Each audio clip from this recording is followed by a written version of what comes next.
Guys, मैंने आप लोगों को इसके पहले संज्ञा पढ़ाया है। आज दोस्तों मैं पढ़ाने जा रही हूँ सर्वनाम।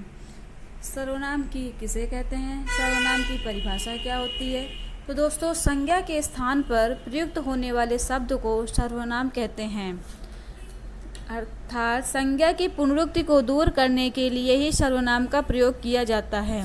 दूसरे शब्दों में कह सकते हैं, सर्वनाम उस विकारी शब्द को कहते हैं जो पूर्वापर संबंध से किसी भी संज्ञा के बदले उपयोग में आता है।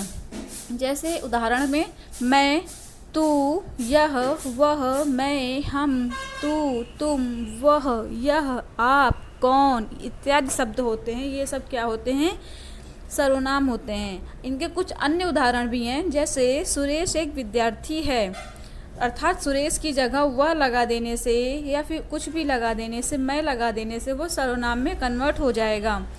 इसी तरह उसके सुरेश के पास सुंदर बैग है, अर्थात सुरेश की जगह हम वह, मैं, तुम, आप, कौन कुछ भी लगा देंगे तो वो सर्वनाम शब्द हो जाएगा। जैसे उसके पास सुंदर बैग है, आपके पास सुंदर बैग है, अर्थात इस वाक्य में सुरेश शब्द संज्ञा है तथा इसके स्थान पर यह इसके उसके उसे शब्द संज्ञा के स्थान पर प्रयोग किया गया है, इसलिए यहाँ पे सर्वनाम है। अब दोस्तों हम बात करते हैं सर्वनाम के भेद। तो सर्वनाम के टोटल 6 भेद होते हैं: पुरुषवाचक, निजवाचक, निश्चयवाचक, अनिश्चयवाचक, संबंधवाचक, प्रश्नवाचक।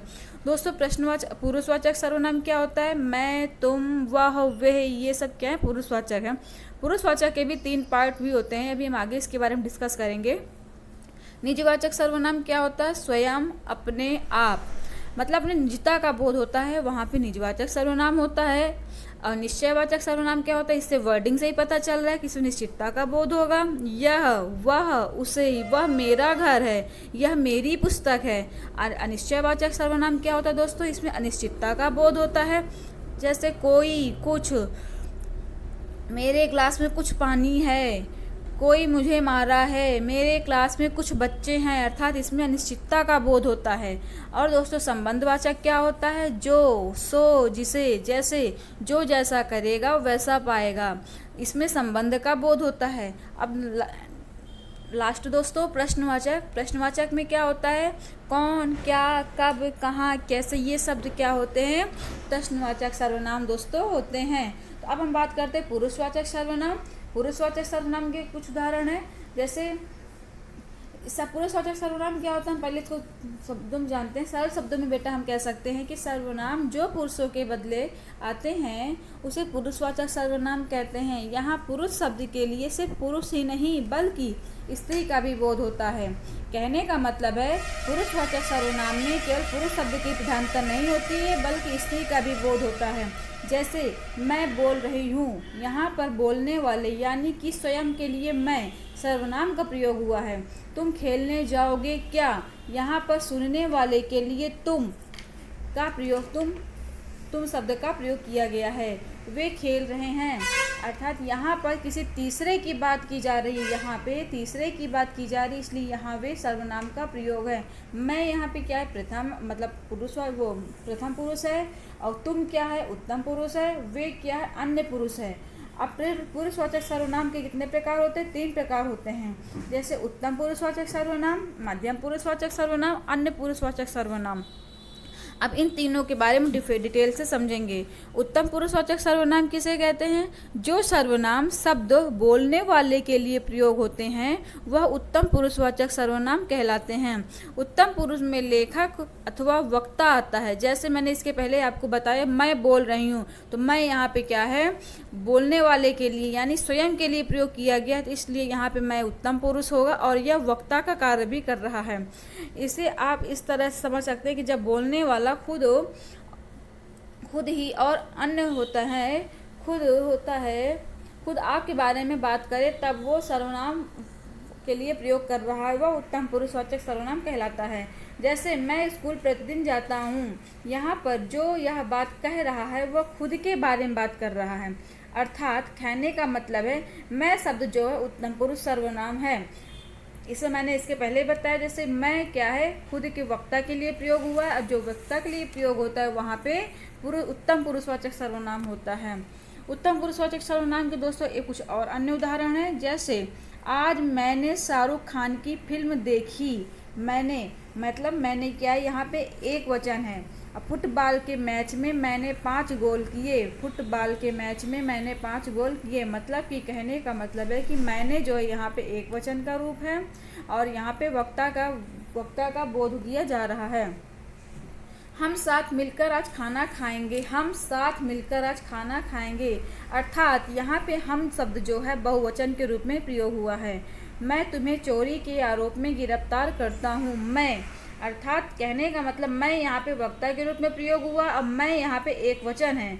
हम सब हिंदुस्तानी हैं और हमें इस पर गर्व होना चाहिए। हम सब, हम का मतलब यहाँ पे क्या है, बहुवचन है, और यहाँ पे हम क्या है, उत्तम पुरुष है, इसलिए यहाँ पे हम बहुवचन के रूप में इसको प्रयोग करते हैं। अब दोस्तों बात करते हैं मध्यम पुरुषवाचक सर्वनाम। मध्यम पुरुषवाचक सर्वनाम क्या होता है? जिस सर्वनाम का प्रयोग सुनने के लिए होता है उसे मध्यम पुरुषवाचक सर्वनाम कहते हैं। अब दोस्तों बात करते हैं मध्यम पुरुषवाचक सर्वनाम के कुछ उदाहरण भी है। तुम घर कब आ रहे हो? तुम क्या है, मध्यम पुरुष है। तुम लोग अनाड़ियों की तरह बर्ताव करना बंद करो। तुम लोग यहाँ पे क्या है, मध्यम पुरुष है, लेकिन तुम लोग यहाँ पे बहुवचन के रूप में दोस्तों प्रयोग हुआ है। आप बहुत अच्छा अभिनय करते हैं। आप क्या है, यहाँ पे मध्यम पुरुष है, और यहाँ पे एक वचन के रूप में प्रयोग हुआ है। आप बहुत अच्छा अभिनय करते हैं। आप यहाँ पे सम्मान शब्द सूचक के रूप में भी लगाया गया है। और नेक्स्ट क्या है, आप लोगों ने पाप किया है, सजा ईश्वर देगा। आप लोगों यहाँ पे क्या है, मध्यम पुरुष है, और किस रूप में प्रयोग हुआ, बहुवचन के रूप में प्रयोग हुआ है। इसी प्रकार दोस्तों अन्य पुरुषवाचक सर्वनाम क्या होते हैं? जब बोलने वाले सुनने वाले के अलावा जब किसी तीसरे की बात हो रही हो, उसके लिए जिस सर्वनाम का प्रयोग होता है उसे अन्य पुरुष सर्वनाम कहते हैं। अन्य पुरुषवाचक समय श्रोता और लेखक को छोड़कर जो तीसरे की ओर इंगित करता है वो हमारा क्या होता है, अन्य पुरुष होता है। जैसे वे अब कभी भी क्रिकेट नहीं खेल सकते हैं। यहाँ पर वे शब्द का प्रयोग हुआ है और यहाँ पर किन्हीं तीसरे व्यक्तियों की बात हो रही दोस्तों। मतलब कहने का यहाँ पे ना वक्ता होगा ना श्रोता होगा, इसमें किसी तीसरे की ओर इंगित किया जाता है, तो वहाँ पे अन्य पुरुषवाचक सर्वनाम होता है। यहाँ पर बोलने वाला ना ही खुद के बारे में बात करता है और ना ही सुनने वाले के बारे में, इसलिए यहाँ एक अन्य पुरुषवाचक सर्वनाम होता है। अब दोस्तों अन्य पुरुषवाचक सर्वनाम के उदाहरण, वह एक महान अभिनेता है, उन्हें खेलने दो। समझ में आ रहा, वह एक महान अभिनेता है, मतलब ना यहाँ पे वक्ता है ना यहाँ पे श्रोता है, यहाँ पे कोई तीसरे की ओर इंडिकेट किया जा रहा है, तो इसलिए यहाँ पे अन्य पुरुष सर्वनाम के उदाहरण हैं। जैसे उन्हें खेलने दो, वे लोग ट्रेन से मुंबई पहुँच रहे होंगे, वे सब कल समय पर विद्यालय में हाजिर होंगे। वे, वह, वे, उन्हें, वह, ये सब क्या है, अन्य पुरुष हैं। कुछ ध्यान देने योग्य बातें बेटा दोस्तों समझा रहे हैं। तू का प्रयोग कभी निकटता के लिए तो कभी तिरस्कार के लिए होता है। जैसे प्रभु तू ही हमें इस संकट की घड़ी से बाहर निकाल सकता है, यहाँ पे क्या है, निकटता का प्रयोग हुआ, तू का प्रयोग। धूर्त तू मेरी नज़रों से दूर हो जा।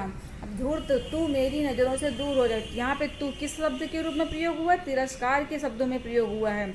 जैसे इसके पहले वाले में क्या था, प्रभु तू ही हमें इस संकट की घड़ी से बाहर निकाल सकता है, मतलब तू कहा यहाँ पे किस सेंस में प्रयोग हुआ, निकटता के सेंस में प्रयोग हुआ। और जो सेकेंड ऑप्शन एग्जाम्पल है वहाँ पे तिरस्कार के रूप में प्रयोग हुआ है।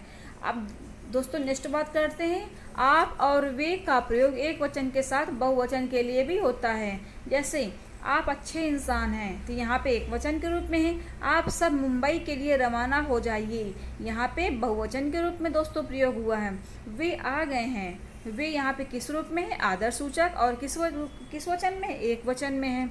वे सब खेल रहे हैं, अर्थात वे सब क्या है, बहुवचन। समझ में आ रहा, वे सब बहुवचन है। अब दोस्तों उसके आगे की बात करते हैं निश्चयवाचक सर्वनाम। दूसरा नंबर क्या है, निश्चयवाचक सर्वनाम।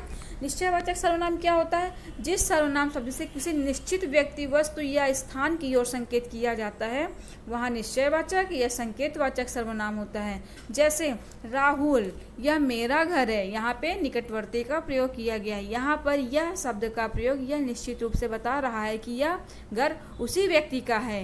रोहन का वह घर है, यहाँ पे दूरवर्ती बताया जा रहा है, लेकिन यहाँ पे निश्चितता का बोध हो रहा है। अब दोस्तों निश्चयवाचक सर्वनाम के कुछ उदाहरण बताते हैं। यह मेरा कलम है, ध्यान से मेरी किताब फटनी नहीं चाहिए, मतलब यहाँ पे निश्चितता का बोध कराया जा रहा है। आज मैं तुम्हारे कारखाने में आऊँगा, मतलब कि यहाँ पे निश्चितता का बोध हो रहा है। यह राम भगवान की जन्मभूमि है, मतलब भगवान के बारे में बताया जा रहा है कि ये जन्मभूमि किसकी है? भगवान की। यहाँ पे निश्चितता है। अब दोस्तों बात करते हैं निश्चयवाचक सर्वनाम। जब सर्वनाम शब्द का प्रयोग किसी निश्चित व्यक्ति या वस्तु के लिए होता है तो यह अनिश्चयवाचक सर्वनाम कहलाता है। जैसे कोई आया, मतलब कोई आया, कोई कौन है ये पता नहीं है, अनिश्चित बताया जा रहा है। यहाँ पर पूरे निश्चित रूप से नहीं बताया गया है कि कौन आया है, सिर्फ इतना ही बताया जा रहा है कि कोई आया है। यहाँ अनिश्चयवाचक सर्वनाम का प्रयोग हुआ है। अनिश्चयवाचक सर्वनाम के उदाहरण जैसे दरवाज़ा खोलो, शायद कोई बाहर आया है, किसी ने मेरी किताब चोरी कर ली है, मेरा कहा काम शायद किसी ने नहीं किया है, मास्टर साहब का पढ़ाया कुछ समझ ना आया है। यहाँ पे किस चीज़ का बोध हो रहा है? अनिश्चितता का बोध हो रहा है।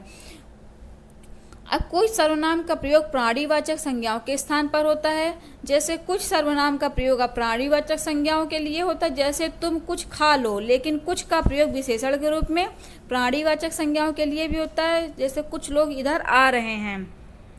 अब दोस्तों बात करते हैं प्रश्नवाचक सर्वनाम। जिस सर्वनाम का प्रयोग किसी व्यक्ति या वस्तु के विषय में प्रश्न पूछने के लिए किया जाता है उसे प्रश्नवाचक सर्वनाम कहते हैं। जैसे आपके यहाँ कौन सा समारोह है, कौन, कब, क्या, ये शब्द से क्या होते हैं? प्रश्नवाचक सर्वनाम होते हैं। आप यहाँ पर संज्ञा के स्थान पर प्रश्न कौन का प्रयोग हुआ, इसलिए यहाँ एक प्रश्नवाचक सर्वनाम होता है। जैसे कि तुमने आज क्या देखा, आज खाने में क्या बनेगा, वह कौन सी फिल्म है जिसमें अक्षय कुमार ने सरदार की भूमिका निभाई, तुम आज कहाँ जाने वाले हो। तो यहाँ पे कौन से दोस्तों किस चीज़ का प्रयोग हुआ है? प्रश्नवाचक सर्वनाम का प्रयोग हुआ है। अब कौन का दोहरा विशेष स्थितियों में ही होता है। जैसे हम देखते हैं कि इस आंदोलन में कौन कौन भाग लेता है। हाँ दोस्तों, समझने की बात है, यहाँ पे ध्यान दीजिएगा। इस आंदोलन में कौन कौन भाग लेता है, बट यहाँ पे कौन कौन का जो प्रयोग है ये यहाँ पे प्रश्नवाचक के रूप में प्रयोग नहीं हुआ है। कौन का प्रयोग अब प्राणीवाचक संज्ञाओं के लिए हो तो कौन के साथ सा या सी लग जाता है। जैसे तुमने कौन सी फिल्म देखी है, कौन सी फिल्म देखी, तो यहाँ पे कौन सा है? प्रश्नवाचक सर्वनाम है। दोस्तों ध्यान दीजिएगा प्रश्नवाचक सर्वनाम पे, जैसा मैंने बताया है। अब बात करते हैं निजवाचक सर्वनाम। निजवाचक सर्वनाम जिस सर्वनाम शब्द का प्रयोग निजता पर बल देने के लिए किया जाता है उसे निजवाचक सर्वनाम कहते हैं। जैसे स्वयं, आप, अपने, आप शब्द सामान्यतः निजवाचक सर्वनाम की श्रेणी में आते हैं। एक ही सर्वनाम जो हो शब्द को हम कई रूप में प्रयोग कर सकते हैं। जैसे आप यहाँ क्या कर रहे हैं, पुरुषवाचक सर्वनाम है। मैं वहाँ अपने आप जाऊँगा, यहाँ पे निजवाचक सर्वनाम है। दोस्तों समझने की बात है, पहला क्वेश्चन क्या कह रहा है? आप यहाँ क्या कर रहे हैं, मतलब यहाँ पे आप जो है पुरुषवाचक सर्वनाम के विषय में बताया जा रहा है। फिर नेक्स्ट बताया जा रहा है मैं वहाँ अपने आप जाऊँगा, तो यहाँ पे निजता का बोध हो रहा है, तो यहाँ पे ये क्या होगा? निजवाचक सर्वनाम होगा। अब नेक्स्ट बात करते हैं निजवाचक सर्वनाम के उदाहरण। तुम अपने आप वहाँ जाओगे, मैंने इंजीनियर की पढ़ाई करने का फैसला स्वयं लिया है, अपनों ने ही उसे धोखा दिया है। स्वयं, अपने आप, अपना, ये सब क्या होते हैं दोस्तों? निजवाचक सर्वनाम के उदाहरण होते हैं। नेक्स्ट एंड लास्ट बात करते हैं संबंधवाचक सर्वनाम।